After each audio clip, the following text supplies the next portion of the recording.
Hello and welcome to the Ranger Show, everyone. My name is Russell Gerber, and of course with you for the next half an hour to have some fun on the live cameras.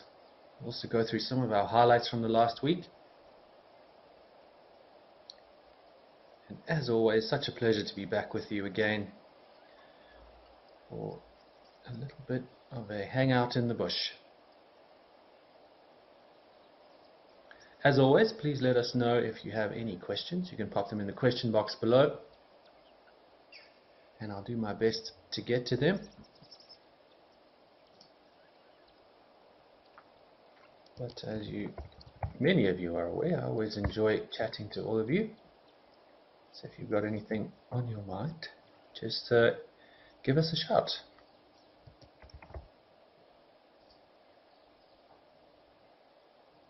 Sorry for the slightly late start.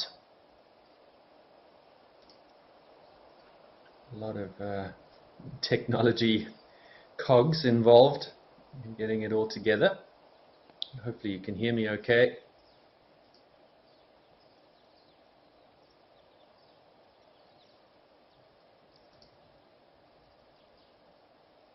As I mentioned, a lot of fun things on the cameras from the past week.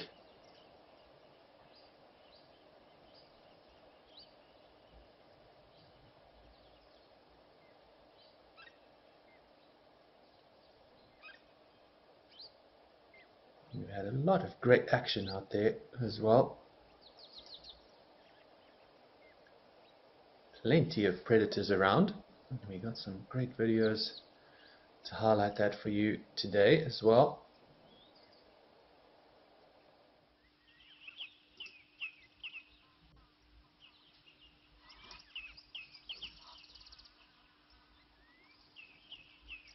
Stephanie's up. Welcome back, Stephanie, from Virginia. Good to have you with us.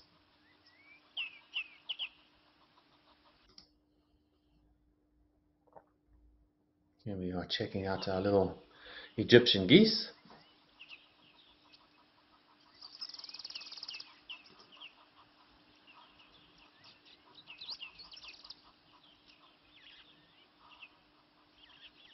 A lot of the chicks are a little bit older now as well. I've seen a few very young ones at Town.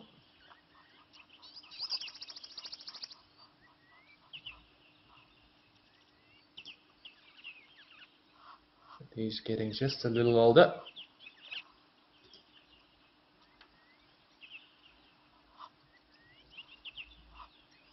Tell you what, let's get over to Tau. We haven't been there in a while. Things have always been so busy. MTAC, you say you can hear me clearly.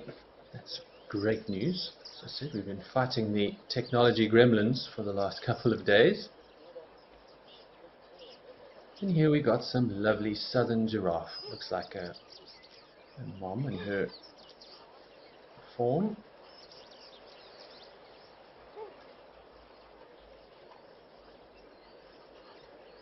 Happily feeding away for now. As I said to you a couple of weeks ago, giraffes actually do pretty well throughout the year because they don't really have any other competitors for the leaves towards the top of the tree. And then an elephant photobombing our shot as well, just for good measure.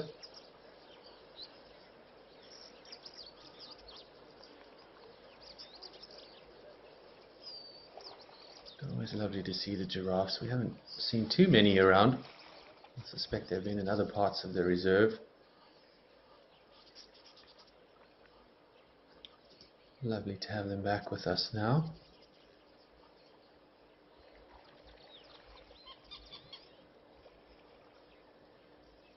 We got a question. We are wondering if the animals are fed as well as what they graze naturally. Last night we saw lots of antelope and lions around the pond, but the lions didn't attempt to eat them.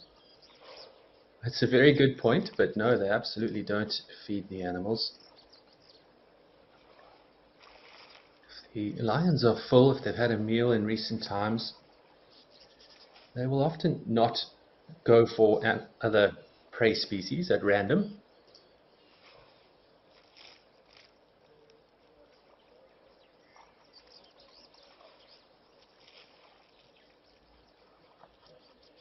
If they've got full bellies, they're not too worried about going for everything possible. And as for the antelope, they don't really have much choice at the moment. There's just not enough water around for them to go anywhere else. So we get this concentration of animals all around the waterholes this time of year, which of course leads to some incredible sightings and different interspecies behaviors and interactions.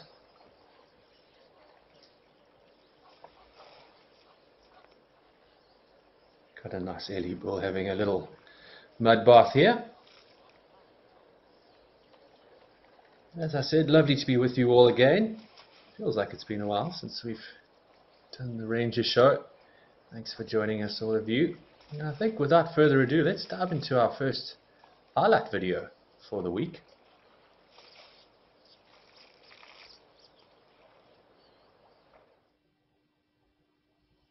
And this one, of course, from the Nomad Cam. And if you folks are interested in checking out what's happening on the Nomad Cam, we really have got some fabulous things on the cameras in the last few months. Please do consider subscribing, becoming a premium member. Here you can see Mom with this young cub. A very dark brown, almost black cub, suggesting that it's still very young.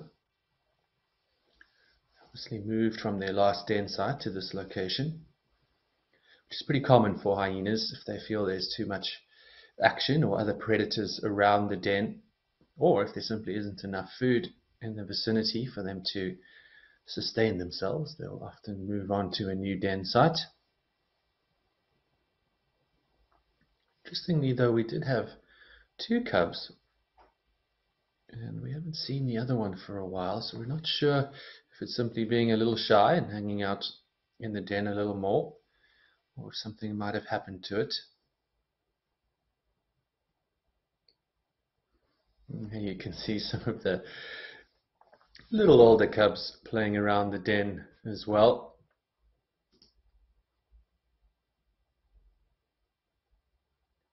As many of you will know, we often get the different hierarchies of the hyenas around the den at different times. Of course, very structured social hierarchy within hyenas and hyena clans, with the females being top of the pops when it comes to your hierarchies.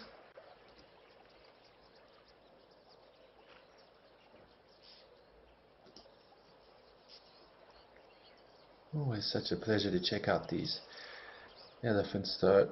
We've been so spoiled with elephants across the cameras.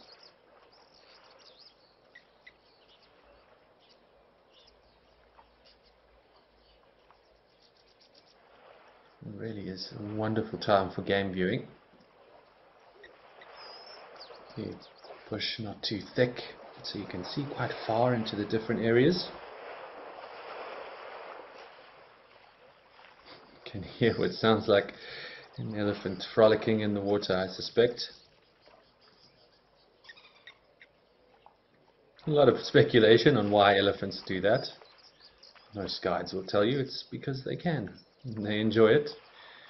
But they will also, of course, use that mud and those mud baths they give to themselves. That helps to alleviate some parasite issues and parasites that they can carry, like ticks. As that mud dries, it will suffocate the ticks, and they will then often, you'll see them rubbing on regular rubbing posts near the watering holes, often utilized by a number of different species, and they get rubbed smooth.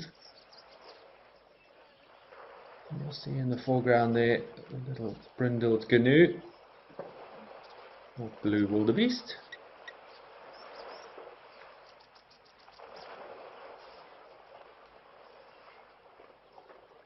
And a lovely sight at Tau.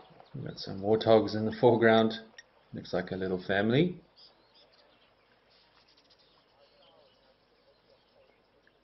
Looks like some zebra back there. Of course, our elephants. Things looking pretty dry at Tau, but those of you who've been with us for a few years would also know that It can get even drier than this. Ah, there's our bathing elephant.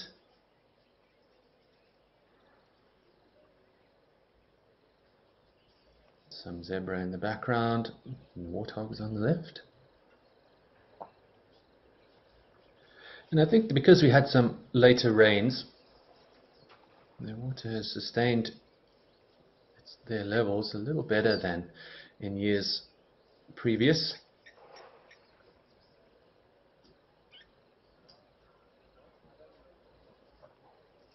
I just love watching elephants in the water though. It's always so fun to watch. They always look like they are in their absolute happy place when they're knee deep in the water.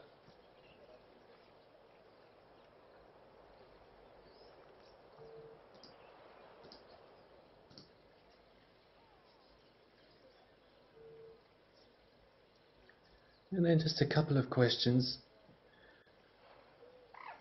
to carry on from the feeding of the animals that we spoke about. Of course, that the lodges and reserves don't feed the animals.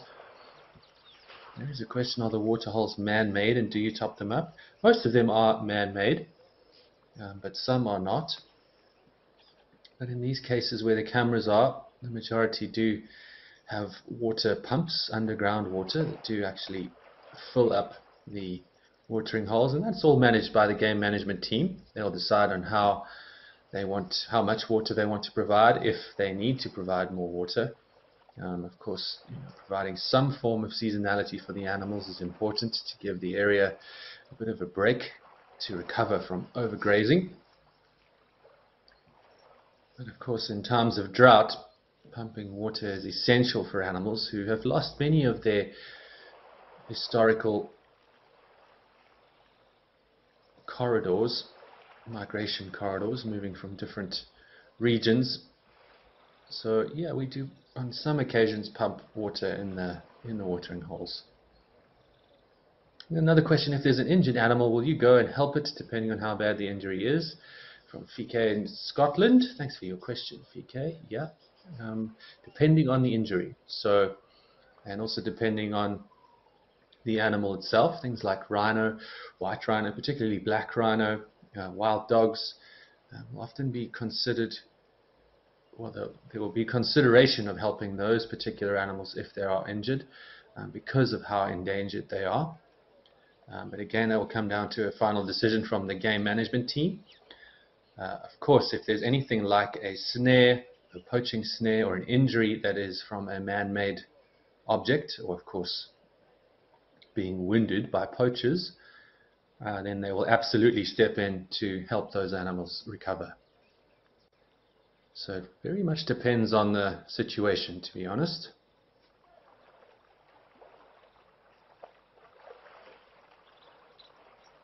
But a great question, nonetheless. Thank you for that.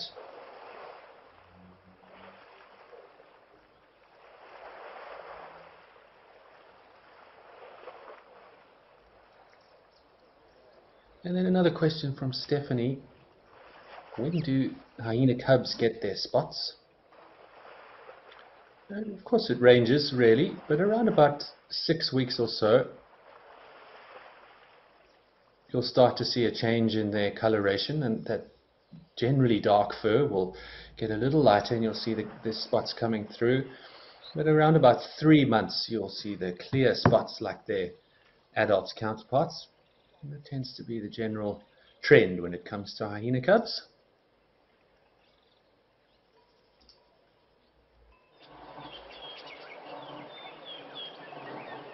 And while we're talking about big predators, Tembe is showing off once again. Here we have lions live on the cameras at Tembe. And it looks like this new pride we've been seeing around the waterhole, which has been really interesting to watch, and we've seen quite a number of great interactions with them. Of course, the typical lions we see around here are the collared female with her 3 subadult cubs. But we've been seeing these 2 lionesses and their 6 cubs. And then this male joined a couple of days ago as well. And we've seen some really great things. Look at that. Not much better in the wild than seeing lions having a drink from the watering hole with their cubs all together.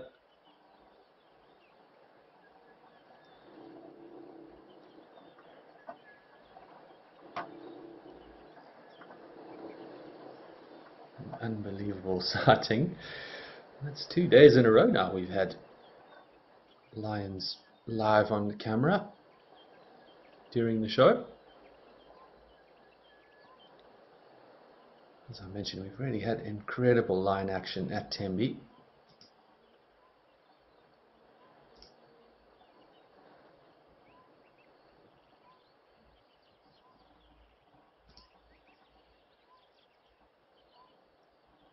As we watch them, just to remind you, the lions that we do tend to get here is that collared female. And we'll show you our next clip while we keep an eye on these lions, just to show you the other group that we do normally see. And this was of the lions actually having a bit of a altercation with elephants.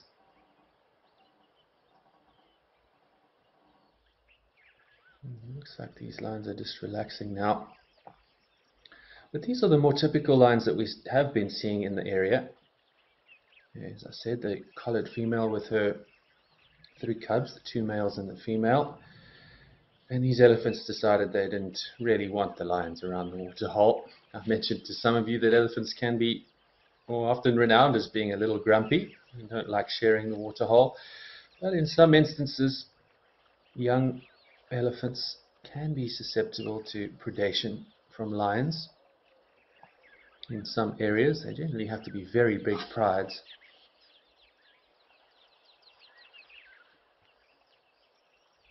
But at the end of the day, size matters in the bush, and when it comes to dominating the water hole, the elephants absolutely have right of way.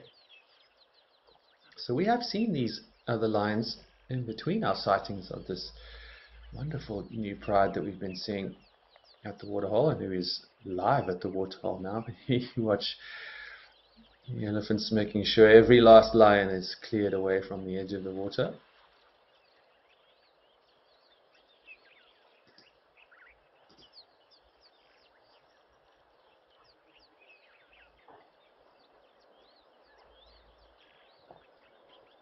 And it's such a cool sighting as well to see interaction of 2 of Africa's easily most iconic species, and of course 2 members of the Big 5. I'll give you a nice easy question today. Who are the other 3 members of the Big 5?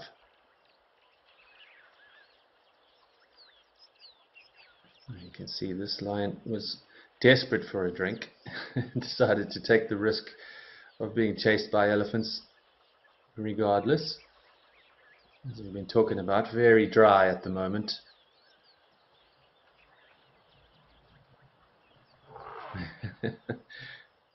And being chased off once again. So that was just a few days ago. We're back live now at Tembe with this new pride. We're not entirely sure who they are yet.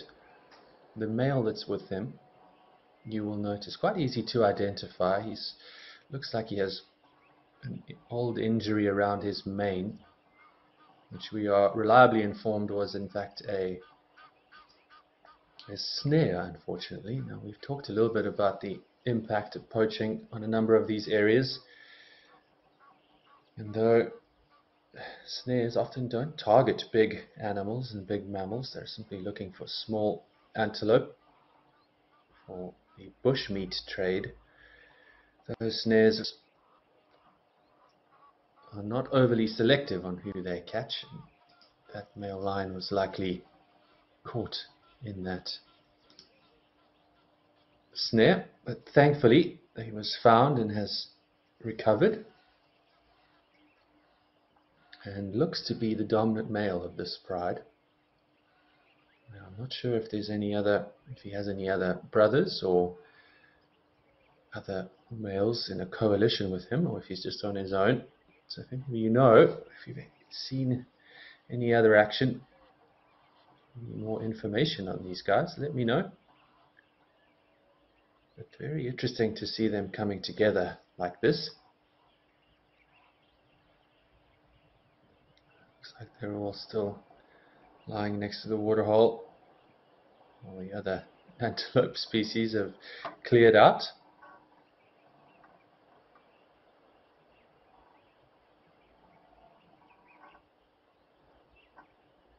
And it looks like some of the cubs on the other side. I think the male is still on this side to the right of our big blue bean in the middle.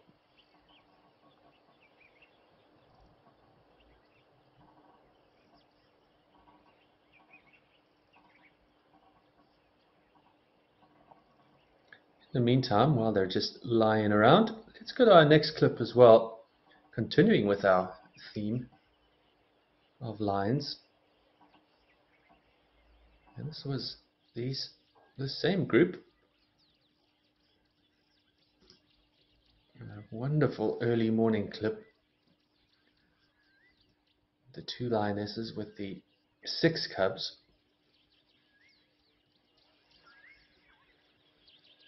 So they're probably not too far away right now on the live cameras, but this was, as I said, just a few days ago.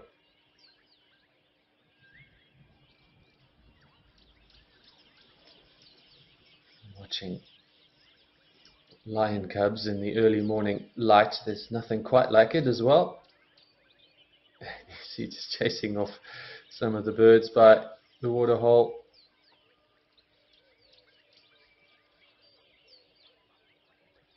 It's not unusual to see the cubs full of energy early in the morning like that.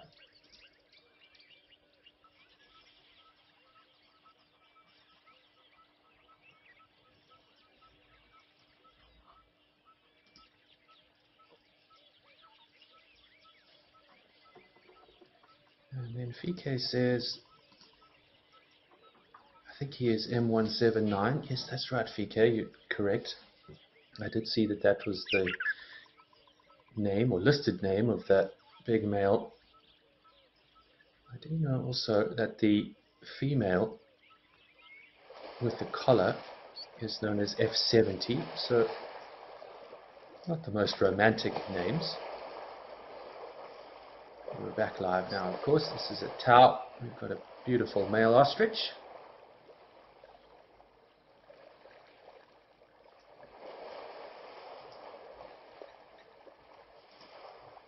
As I said, just some amazing sightings that we've had of lions in the area. And the last one I wanted to show you before we say goodbye today was a really interesting clip that, again, and I'd love to know, maybe Fike, if you have any ideas on what's going on here. But this was also from a few days ago with this new pride and the M179 male.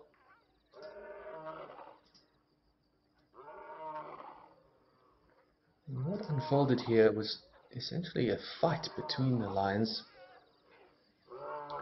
So once again, the 6 cubs and those 2 lionesses, the male who we just mentioned. We had that snare removed, and then it looks like a younger cub, potentially from another pride, or certainly looks like from somewhere else, because it's absolutely being persecuted by the 2 lionesses. And that, of course, is highly unlikely to happen to their own cubs. And so I'm not sure who this young, looks like a young female lioness, sub-adult. She looks a little bit too small to be the offspring of the collared female we often see at Tembe, F70, but I could be wrong. Might be her. And that's the only other young lioness I've seen on the cameras in the area. If you watch carefully, that young cub is very submissive, of course totally incapable of being able to overcome a fully grown lioness. And you'll see the other cubs showing not too much interest in the new cub, but avoiding her nonetheless.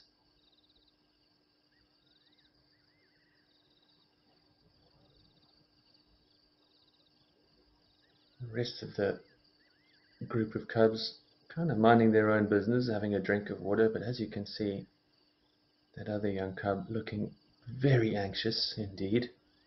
The big male is closest to us, having a drink at the side of the water hole. And there you can see the cubs walking straight by the other youngster, completely unfazed, and now the older lioness is not showing too much interest anymore. But that wasn't the end of it.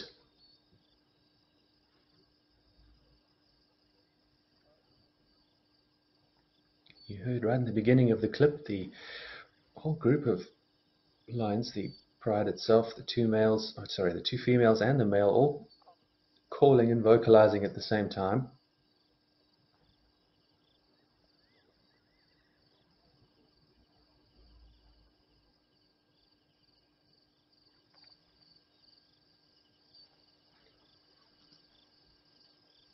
And that is very often related to simply a territorial call. Now you see that young cub showing a little aggression to one of the other cubs, and the older lionesses didn't like that at all.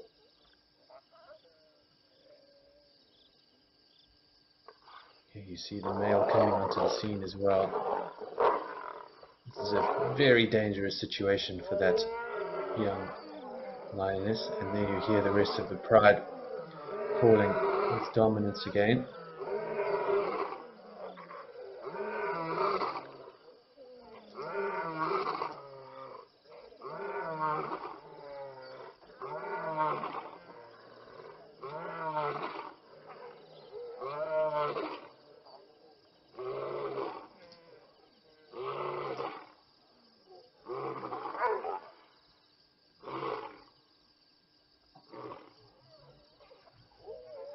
And still, that young lioness has got nowhere to go.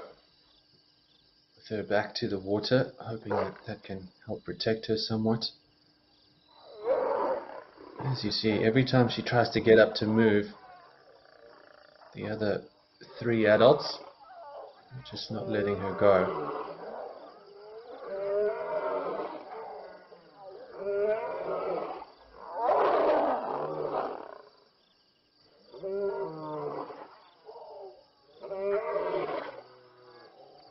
Yet another unbelievable lion sighting at Tembe.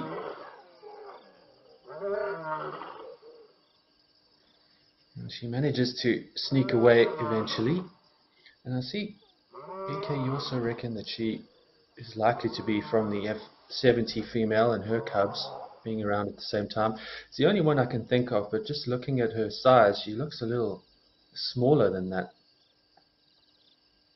cub or sub-adult lioness from F70. But I stand corrected. No, I stand to be corrected, but what an amazing sighting, and something I really wanted to show you before we ran out of time today. And just a quick run through your questions here. Susie Matano asks, is there a chance that Mum and her daughter will join this pride?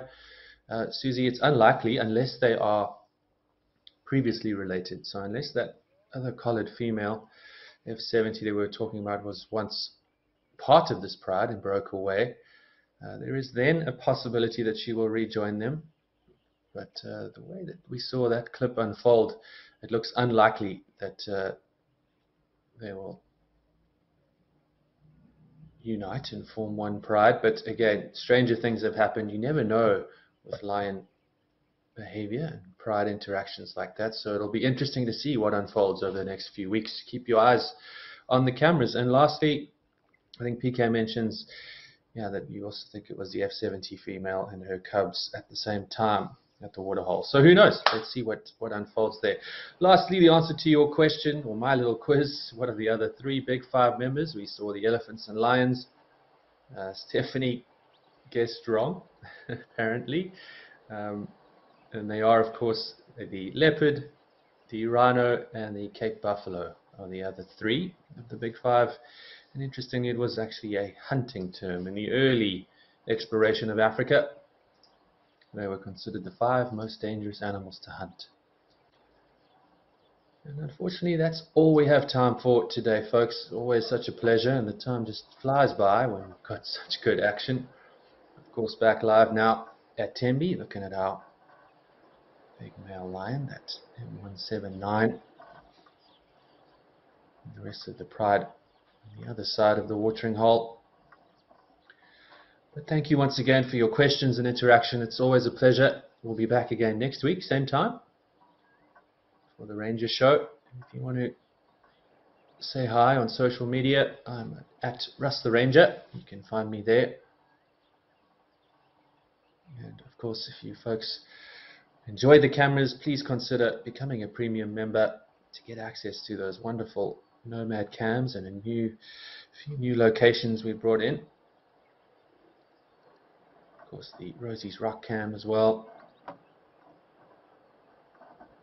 And it allows us to continue doing these lovely shows with you all, and of course to keep growing our camera numbers around the continent. But a big thank you to all of you for joining us once again, and for now it is a warm goodbye from sunny South Africa, and we'll see you all again soon. Cheers for now.